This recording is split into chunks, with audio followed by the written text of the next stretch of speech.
Track 22. Speaking, Part 3. Worksheet 1.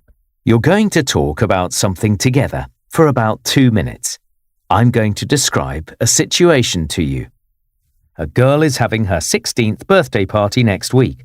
Her friends want to buy her a present, but they don't have much money. Here are some things they could buy her. Talk together about the different presents they could buy her and say which would be best. All right? Now talk together.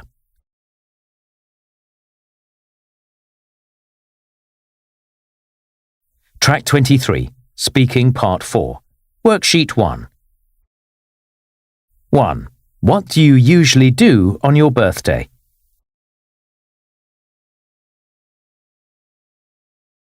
2.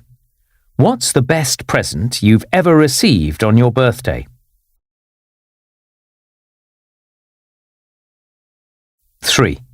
Do you enjoy buying presents for other people?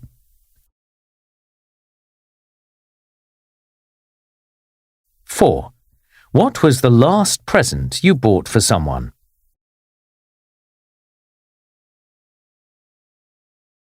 5. Do you think presents should only be for children and not for adults?